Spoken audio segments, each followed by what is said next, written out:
الحمد لله وكفى وسلام على عباده الذين اصطفى أما بعد أعوذ بالله من الشيطان الرجيم بسم الله الرحمن الرحيم الحمد لله رب العالمين الرحمن الرحيم مالك يوم الدين إياك نعبد وإياك نستعين اهدنا الصراط المستقيم صدق اللہ العظیم رب اشرح لی صدری ویسر لی امری واحلل عقدۃ من لسانی یفقہوا قولی صدق اللہ العظیم۔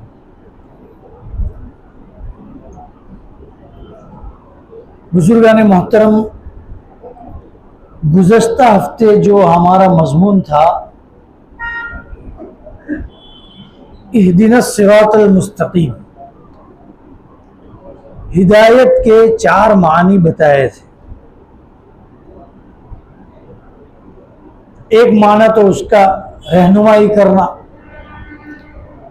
ایک عام معنی تھا ہدایت کا ہر ایک کو اس کی ضروریات سمجھا دینا،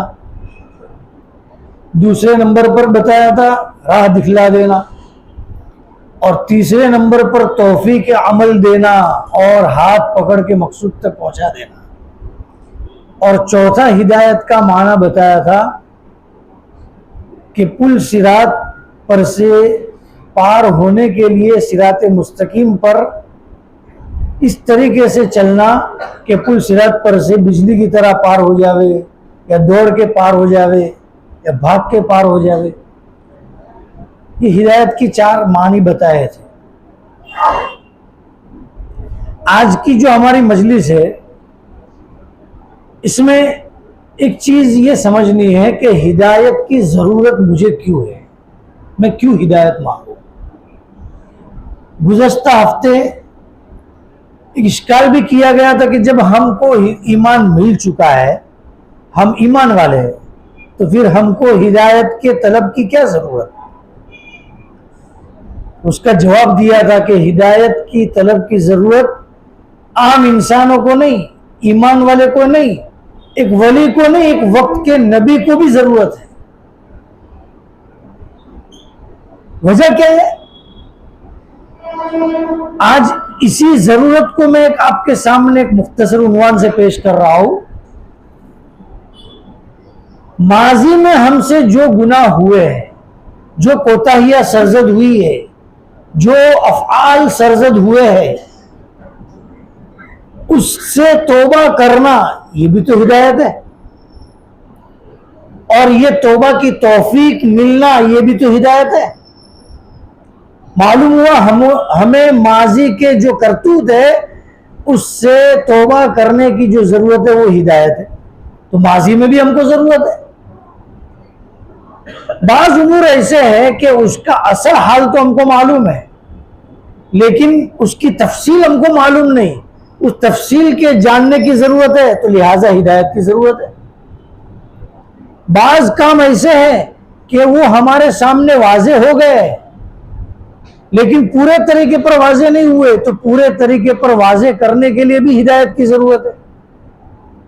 اسی طرح آئندہ زمانے میں، مستقبل میں جو ہم کو پوری زندگی گزارنی ہے، اس پوری زندگی میں صراط مستقیم پر ہم کو رہنا ہے، تو اس کے لیے بھی تو ہدایت کی ضرورت ہے۔ اسی طرح پہلے کبھی مان لو ہمارا کوئی باطل عقیدہ تھا، آج ہم کو علماء حق کی صحبت میں بیٹھ کر کوئی چیز ہم کو سمجھ میں آئی، تو اب ہم کو یہ صحیح عقیدے پر رہنا ہے، اس کے لیے بھی تو ہدایت کی ضرورت ہے کہ وہ باطل عقیدہ ہمارے دل میں سے نکل جائے۔ اسی طرح بعض افعال ایسے ہیں کہ اس میں ہم کو قدرت ہے کہ وہ کام ہم کرنے پر قادر ہے، لیکن ارادہ ہی نہیں ہے۔ مثلا ہمارے پاس پیسے ہیں، ہم اللہ کی راہ میں اس کو لوٹانا چاہتے بھی ہیں، لیکن ارادہ ہی نہیں بن رہا ہے، تو ارادہ پیدا کرنے کے لیے ہدایت کی ضرورت ہے۔ بعض افعال ایسے ہیں کہ ارادہ ہے لیکن قدرت نہیں ہے۔ میرے پاس ارادہ ہے کہ میں 1000 روپیہ صدقہ کرا لوں، لیکن پیسے ہی نہیں ہے، تو اس کے لیے بھی تو ہدایت کی ضرورت ہے۔ یہ تو ایک مثال دے رہا ہوں میں آپ کے سامنے، اسی طرح بعض افعال ایسے ہیں کہ نہ ارادہ ہے نہ قدرت ہے، تو دونوں کی ضرورت ہے، تو اس کے لیے بھی ہدایت کی ضرورت ہے۔ اسی طرح سب کچھ ہے، حتیٰ کہ ہم وہ سب کام کر بھی رہے، جیسے مان لو ہم نماز پڑھ رہے، روزے رکھ رہے، اللہ تعالیٰ کے احکام پر عمل کر رہے، لیکن اب ہم کو ضرورت کس چیز کی ہے کہ ثابت قدمی کے ساتھ اس کے اوپر جمے رہے، تو یہ بھی تو ہدایت ہے۔ معلوم یہ ہوا ہدایت تمام زمانوں کو عام ہے، ماضی کو بھی، ماضی یعنی گزرا ہوا زمانہ، کہ اس میں جو برے کام کیے ہیں اس سے توبہ کی توفیق مل جاوے، یہ ہدایت۔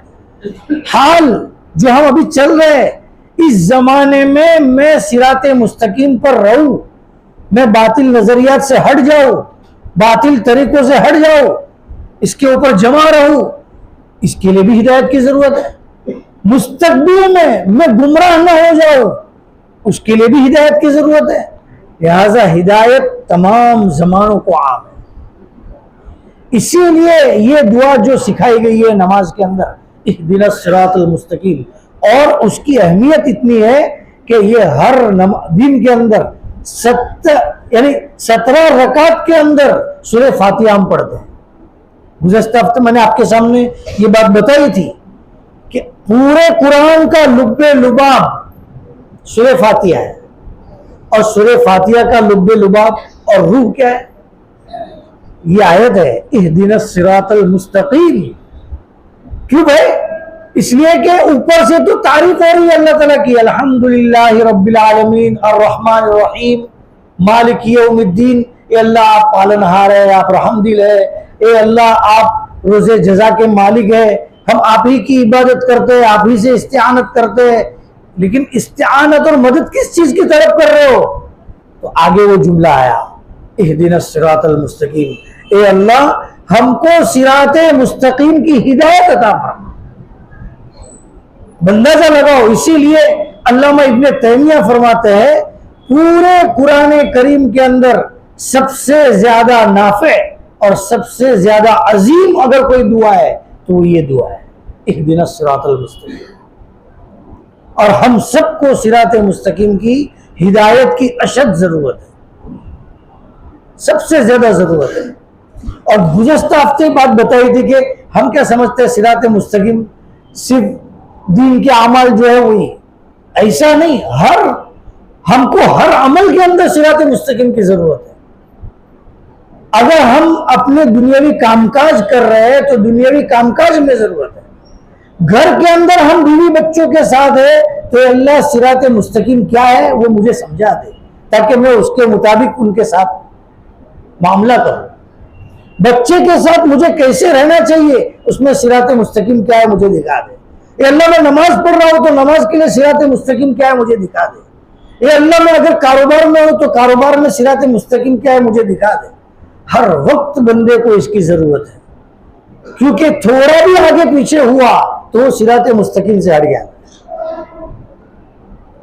ایک چیز تو یہ ہے، دوسری چیز جو سمجھنے کی ہے کہ ہدایت جو ہے، حافظ ابن قیم فرماتے ہیں کہ ہدایت کے 10 مرتبے ہیں، ان 10 مرتبوں کو سمجھنا ہے۔ میں یہاں 10 آدمیوں کو سامنے رکھتے ہوئے تعین کروں گا تاکہ آپ کو سمجھنا آسان ہو جائے۔ سب سے پہلا ہے علم اور بیان۔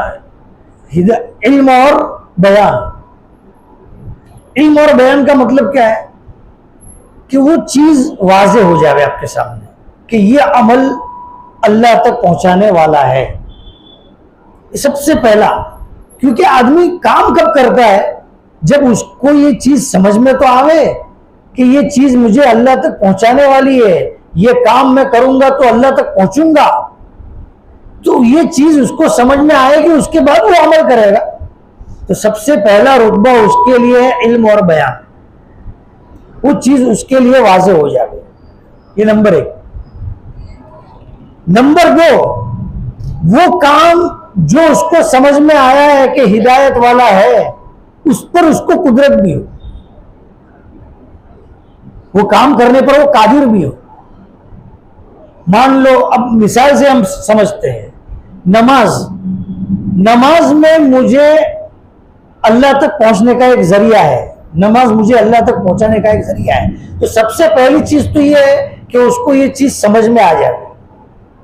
نمبر 2، اس کو قدرت مل جائے۔ قدرت کیا ہے؟ کہ اس کے لیے اسباب ہے، مسجد بنی ہوئی ہے، پانی ہے، گھر سے آنے کا راستہ ہے، اعضاء صحیح سلامت ہے، مسجد تک آ سکتا ہے، نماز پڑھنے کے لیے اسباب مہیا ہے، یہ قدرت مل گئی۔ نمبر 2 قدرت۔ نمبر 3 ارادہ۔ قدرت ہے لیکن ارادہ ہی نہیں ہے تو نماز پڑھ سکتا ہے آدمی؟ بتائیے۔ نمبر 3 ہے ارادہ، یہ ارادہ ہونا چاہیے۔ اچھا ارادہ بھی ہے لیکن اللہ تعالیٰ کی طرف سے توفیق نہیں ملی، یہ نمبر 4 توفیق عمل، اللہ کی طرف سے توفیق ملنا ضروری ہے۔ سب سے پہلا علم اور بیان، دوسرا قدرت، تیسرا ارادہ، اور چوتھے نمبر پر توفیق عمل، اور 5ویں نمبر پر ثابت قدمی، اس کام کے اوپر وہ آدمی ثابت قدم رہے، پابندی سے اس کو ادا کرتا جائے کرتا جائے کرتا جائے۔ چھٹا ہے موانع کا دور کرنا، اس کے جو موانع ہیں، مان لو وہ نماز کے لیے آ رہا تھا، ہو سکتا ہے ہم نماز کے لیے آ رہے ہو، خدا نہ خواستہ اٹیک آ جائے، خدا نہ خواستہ لفٹ بند ہو جائے، خدا نہ خواستہ کچھ اور حادثہ پیش آ جائے، اللہ رب العزت نے ہم کو مسجد تک پہنچا دیا، یہ موانع کا دور کیا اللہ پاک نے، اور ہم کو نماز پڑھنے کی توفیق دی اور موانع کو دور کیا۔ یہ مثال سے میں سمجھا رہا ہوں۔ نمبر 6 موانع کا دور کر دینا۔ نمبر 7 اس امر کے اندر، اس کام کے اندر ہدایت خاصہ کہ نماز ہے کیا چیز، اس کے اندر قیام ہے اللہ کے سامنے، میں اس کے سامنے یہ دعا مانگتا ہوں، میں اللہ کے سامنے اس طریقے سے کر رہا ہوں، میں رکوع کرتا ہوں تو گویا میں اللہ کے سامنے جھک رہا ہوں، جب سجدہ کرتا ہوں تو میں گویا اللہ کے قدموں کے سامنے سجدہ کر رہا ہوں، یہ تفصیلی وہ معاملہ اس کے سامنے واضح ہو جائے۔ یہ 7واں نمبر ہے ہدایت خاصہ۔ یہاں تک تو ایک عام چیز تھی، اب آگے بڑھ کے 7ویں نمبر پر یہ چیز آ گئی اس کے پاس کہ اس امر کے اندر، اس معاملے میں اس کو ہدایت خاصہ مل گئی۔ ہدایت خاصہ سمجھ گئے نا، یعنی وہ کام کے پورے لوازم اس کے سامنے واضح ہو گئے۔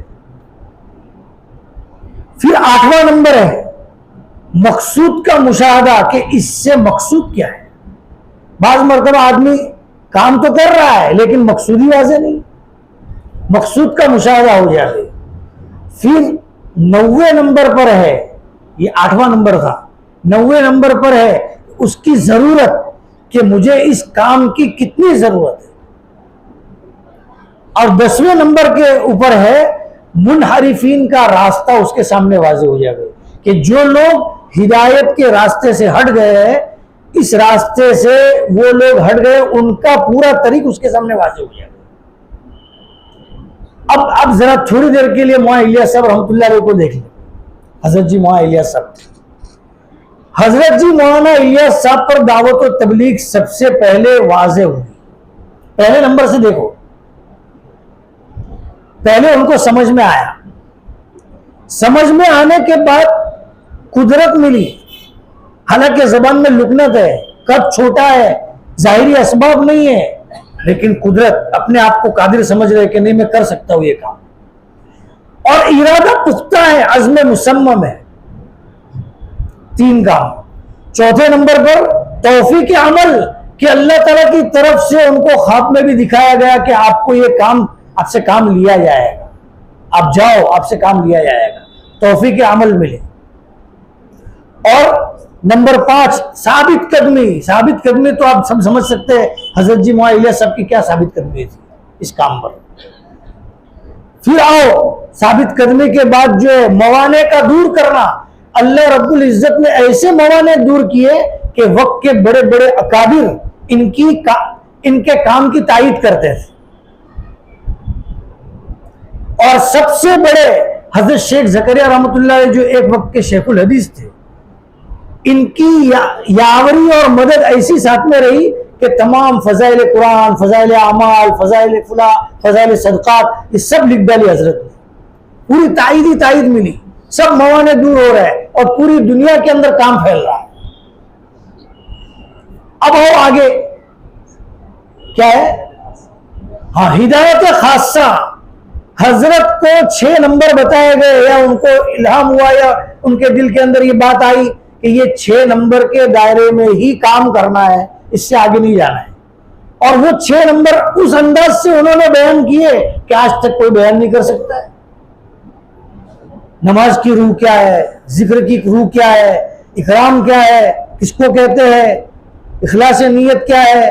اور یہ سمجھ میں آ گیا کہ پوری دین کا خلاصہ، دین یہ مکمل نہیں ہے، دین پر چلنے کی طاقت اس سے پیدا ہوگی.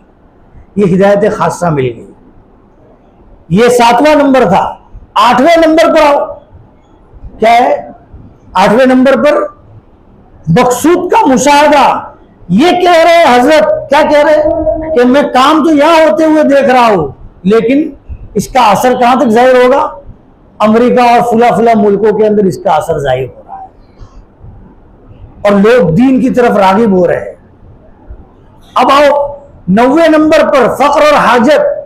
اتنی احتیاج ہے کہ اس راستے سے ہٹنے کے لیے تیار نہیں. کبھی موقع رہا تو میں آپ کو واقعات بھی سناؤں گا اسے حضرت کے، لیکن وہ اس راستے سے ہٹنے کے لیے تیار نہیں. مرض الوفات ہے اور اس وقت مولانا منظور نعمانی کا ہاتھ پکڑ کے کہہ رہے ہیں کہ آپ لوگ اگر یہ ذمہ داری سنبھال لو تو میں اس دنیا سے امن اور چین اور سکون کے ساتھ جا سکتا ہوں. فقر و حاجت، اللہ کے سامنے بھی حاجت. اور 10ویں نمبر پر یہ ہے کہ منحرفین کا راستہ واضح ہو گیا.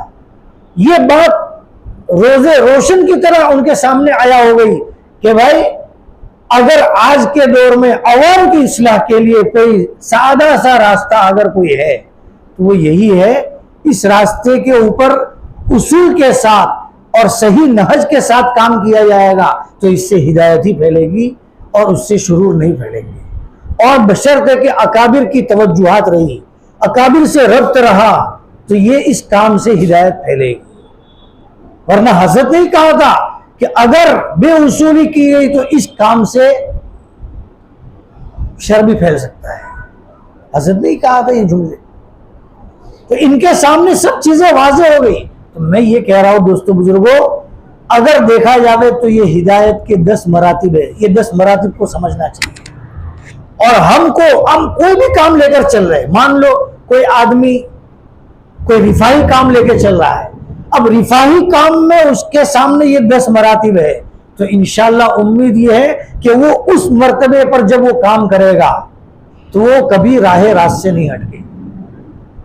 اگر وہ اسلام معاشرہ کا کام کر رہا ہے تو یہ 10 مراتب اس کے سامنے رہیں گے تو وہ کبھی راہ راست سے نہیں ہٹے گا. اور یہ اللہ کی توفیق کے بغیر ہو نہیں سکتا. اس لیے یہ 10 مرتبے اچھی طرح ذہن نشین کرنے چاہیے. اب آگے آئیے، آپ کے سامنے یہ 10 مرتبے بھی آ گئے. اب سب سے آسان طریقہ کیا ہے ہم ہدایت پاوے ہر جگہ؟ سب سے آسان طریقہ کہ اللہ رب العزت ہم کو ہاتھ پکڑ کے پہنچا دے. کیونکہ اتنے سب مراتب پر غور کرنا اور اس کے اوپر یہ تو جن کے پاس وقت ہے یا جو اللہ کے خاص بندے ہیں وہ ان چیزوں کی طرف توجہ دیں گے. ہمارے لیے آسان نسخہ کیا ہے کہ ہم ہدایت کے اوپر آ جاوے. بہت سارے اسباب ہیں، میں آج آپ کے سامنے صرف ایک سبب بیان کروں گا اور جو قوی، مضبوط اور یقینی سبب ہے. قوی کہہ رہا ہو، مضبوط، قوی اور مضبوط دونوں ایک ہی ہے. اور یقینی سبب ہے کہ اس سے انشاءاللہ ہدایت ضرور ملے گی اور ہر کام میں ہدایت ملے گی، جبکہ بشرط کہ بندہ طلب کے ساتھ اس کام کو کرے گا. وہ کیا ہے؟ اللہ رب العزت نے قرآن کریم میں فرمایا ہے اللہ یجتبی الیہ من یشاء ویہدی الیہ من ینیب. یہ 2 جملوں کے اندر اللہ رب العزت نے پوری بات سمجھا دی ہے. اللہ رب العزت جس کو چاہتے ہیں اس کو اپنی طرف کھینچ لیتے ہیں اور یہ عمل تو اللہ کا ہے، یہ ہر ایک کے ساتھ نہیں ہوتا، بعض لوگوں کے ساتھ ہی ہوتا ہے کہ اس میں تو توفیق نہیں تھی، اس کو تو کام کرنے کا شوق نہیں تھا، لیکن اللہ رب العزت نے اس کو چن لیا. بتاتا ہوں مثال بھی آپ کو. اور دوسرا طریقہ ہے وَيَهْدِي إِلَيْهِ مَن يُنِيبُ، یہ یقینی سبب ہے اور یہ پوری دنیا کے اندر چلنے والا سبب ہے. کیا؟ اللہ رب العزت ہدایت اس بندے کو دیتے ہیں جو اس کی طرف رجوع کرتا ہے. بس طلب کے ساتھ اللہ رب العزت سے ہدایت کو مانگنا ہے، عاجزی کے ساتھ، طلب کے ساتھ. جب یہ عاجزی اور طلب کے ساتھ ہدایت مانگی جائے گی، یقینی سبب ہے اللہ رب العزت ہدایت کو مرتب فرمائیں گے. یقینی سبب ہے، کیونکہ قرآن کریم میں بتایا گیا ہے. ایک دوسرا حدیث شریف میں فرمایا گیا ہے کلکم، حدیث قدسی میں نے آپ کے سامنے پڑھ کے بتائی تھی 2-4 ہفتہ پہلے، کلکم ضال، تم میں سے ہر ایک گمراہ ہے، الا من ہدیتہ، مگر وہ آدمی جس کو میں ہدایت دوں. فاستہدونی، مجھ سے ہدایت طلب کرو، اہدکم، ہدایت میں تم کو دوں گا. تو ہدایت دینے والی ذات کس کی ہے؟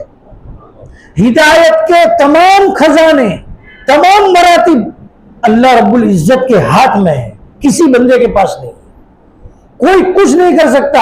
اور اللہ رب العزت نے اس کا یقینی سبب صرف ایک بتایا ہے، ایک نہیں بہت سارے ہے، لیکن ایک مضبوط سبب بتایا ہے. وہ یہ بتایا ہے کہ اللہ رب العزت سے طلب ہدایت عاجزی اور انکساری کے ساتھ کیا جائے. اللہ رب العزت اثر ضرور مرتب فرماتے ہیں. اب میں آپ کو 2 باتیں بتاتا ہوں کہ یہ آیت جو میں نے آپ کے سامنے پڑھی، اللہ یجتبی الیہ من یشاء، اللہ تعالیٰ جس کو چاہتے اپنی طرف کھینچ لیتے ہیں. کس کو کھینچتے ہیں؟ کھینچ لیتے ہیں یعنی جیسے حضرت عمر فاروق رضی اللہ عنہ کا واقعہ ہے.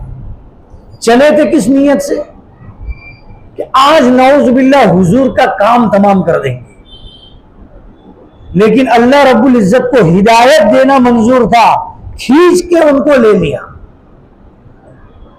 اگرچہ اس کے بہت سارے اسباب بھی تھے کہ آپ علیہ السلام نے دعا بھی فرمائی تھی ان کے حق میں، لیکن ان کی طرف سے تو کوئی طلب نہیں تھی بظاہر. یہ ہے اجتباء، یہ ہر کس و ناقص کے ساتھ نہیں ہوتا ہے.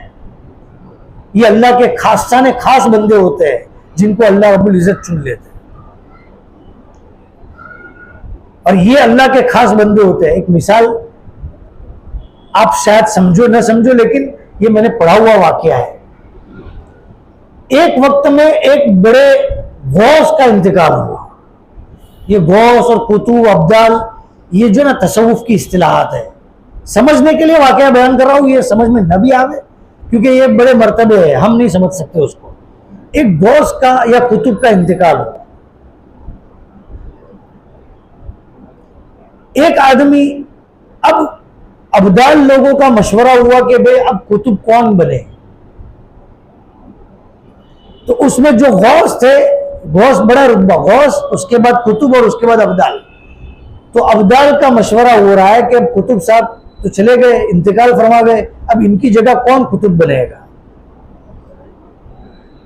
تو خبر پہنچائی غوث صاحب کو. تو غوث صاحب اپنے ایک مرید کو لے کے پہنچے اس مجلس کے اندر. اب جب وہاں مجلس کے اندر داخل ہوئے تو وہاں سب ابدال لوگ بیٹھے ہوئے ہیں اور اسٹیج لگا ہوا ہے، اسٹیج خالی ہے اور ایک جنازہ رکھا ہوا ہے. سب سے پہلے غوث جو تھے انہوں نے نماز جنازہ پڑھائی. نماز جنازہ کے بعد دعا مانگی. دعا کے بعد انہوں نے فرمایا فلاں جگہ جاؤ، وہ گرجا گھر سمجھتے ہیں نا، چرچ، اس گرجا گھر میں ایک آدمی جس کے گلے میں صلیب پڑی ہوئی ہے اس کو پکڑ کے لاؤ. اس کو پکڑ کے لایا گیا اور اس کے گلے میں سے صلیب نکالی گئی. نکال کے اس کو غسل دیا گیا، کلمہ پڑھوایا گیا اور پھر اس کو اسٹیج پر بٹھایا گیا کہ یہ وقت کا قطب ہے. میں صرف آپ اس کی گہرائی میں مت جاؤ اس لیے کہ یہ ہم سمجھنے والے نہیں یہ واقعات کو، لیکن صرف میں یہ بتا رہا ہوں کہ یہ بھی اجتباء ہے. کہاں پر بیٹھا ہوا ہے بندہ اور کہاں لایا جا رہا ہے؟ وقت کے ابدالوں کے اوپر اس کی حکومت قائم کی جا رہی ہے. یہ اللہ رب العزت کا نظام ہے, اس کو اللہ ہی چلاتے ہیں. تو اجتباع ایک طریقہ ہے. دوسرا طریقہ جو میں نے بتایا جو یقینی ہے اور یہ ہر ایک کر سکتا ہے, اور وہ اللہ رب العزت نے یہی بتایا ہے, وَيَهْدِي إِلَيْهِ مَن يُنِيبُ. اللہ رب العزت ہدایت اس کو عطا فرماتے ہیں جو اس کی طرف رخ کرتا ہے, رجوع کرتا ہے. رجوع جتنا ہوگا اتنی ہدایت اللہ تعالیٰ کی طرف سے ہوگی. اور جو حدیث میں نے آپ کے سامنے پڑھی وہ حدیث سمجھو. کیا فرمایا آپ علیہ السلام نے حدیث قدسی میں؟ ہر ایک گمراہ ہے سوائے اس کے جس کو میں ہدایت دوں, بس تم مجھ سے ہدایت طلب کرو, میں تم کو ہدایت عطا فرماؤں. اب میں ایک واقعہ بیان کر کے بات کو ختم کرتا ہوں. اس واقعے سے آپ اندازہ لگائے کہ بندہ جب اللہ رب العزت سے بار بار وہ جب دعائیں کرتا رہتا ہے تو اللہ رب العزت اس کی دعا کو ضرور قبول فرماتے ہیں. چاہے بندہ عجلت کے اندر یہ سمجھے کہ میری دعا قبول نہیں ہو رہی ہے, وقت لگے, کچھ بھی ہو, اللہ رب العزت اس کی دعا کو ضرور قبول فرماتے ہیں. واقعہ یہ ہے کہ وقت کے ایک بڑے شیخ الحدیث امام احمد ابن حنبل, آپ حضرات نے بھی نام ان کا سنا ہوگا, حدیث کے بڑے امام اور فقہ کے 4 بڑے بڑے امام میں سے ایک ہے امام احمد ابن حنبل. بہت مشہور شخصیت تھی, بہت بڑے اللہ والے تھے. یہ واقعہ لکھا ہے علامہ ابن جوزی نے اپنی کتاب مناقب امام احمد کے اندر. فرماتے ہیں ایک مرتبہ حضرت سفر کے لیے نکلے, کوئی ساتھ میں نہیں تھا. ایک گاؤں میں پہنچے, اس گاؤں کے اندر ٹھہرنے کے لیے کہیں جگہ نہیں ملی, نہیں رک پائے. اب رات ہو گئی, رات میں رکے تو کہاں رکے, تو ایک مسجد دیکھی تو مسجد کے اندر جا کے ٹھہر گئے. جب وہ مسجد کے اندر داخل ہوئے سونے کے لیے تو جو دربان لوگ گھومتے ہیں نا, دربان سیکیورٹی کے لوگ, تو گاؤں کے اندر سیکیورٹی کے لوگ گھوم رہے تھے, بادشاہ کی طرف سے مقرر تھے. وہ گھومتے گھومتے اس مسجد کے پاس آیا, دیکھا کہ ایک مسافر ہے سویا ہوا ہے مسجد میں. انہوں نے باہر نکالا کہ باہر نکلو, یہاں سے باہر نکلو, یہاں رہنے کی گنجائش نہیں. اب امام محمد ابن حنبل نے عاجزی کی لیکن وہ مانے نہیں. حضرت باہر نکل گئے اور جو مسجد کا باہر کا جو دالان تھا, یعنی صحن جس کو بولتے ہیں دہلیز, وہ دہلیز کے اوپر لیٹ گئے کہ یہی سو جاتا ہوں. دربان اندر سے سب بند کر کے آیا, باہر آیا, دیکھا کہ یہ تو یہاں باہر بیٹھے ہوئے. بہت سخت دل تھا, اس نے کہا یہاں سے بھی اٹھو. پہچانتا نہیں تھا امام محمد ابن حنبل کو. یہ لوگ بہت سادہ دل ہوتے تھے اور حلیے کپڑے وغیرہ بھی ایسے نہیں ہوتے تھے کہ کوئی پہچان سکے. اب ان کو وہاں سے بھی اس نے اٹھایا اور اٹھا کے, اب وہ حضرت عاجزی کر رہے ہیں لیکن وہ ماننے کے لیے تیار نہیں. غصے میں اس نے حضرت کے پیر کو پکڑا اور پیر پکڑ کے گھسیٹ کے روڈ تک, یعنی جو راستہ تھا وہاں تک کھینچ کے لے گیا, وہاں چھوڑ دیا. اتفاق یہ کہ اس مسجد کے بالکل اپوزٹ سائڈ میں ایک دکان تھی کھانے کی, جہاں کھانا پکتا تھا.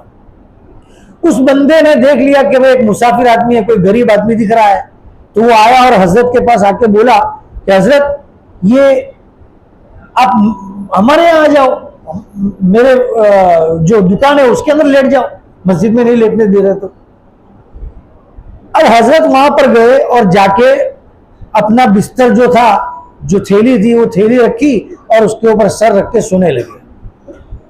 تو حضرت نے نظر دوڑائی کہ یہ طباخ جب کھانا پکا رہا ہے تو کھانا پکاتے وقت روٹی آٹا گوندھ رہا ہے یا روٹی پکا رہا ہے یا تندور میں ڈال رہا ہے, ہر وقت اس کی زبان پر ذکر جاری ہے, بس وہ ذکر پڑھتے جا رہا ہے. سبحان اللہ بحمدہ سبحان اللہ العظیم, سبحان اللہ بحمدہ سبحان اللہ العظیم.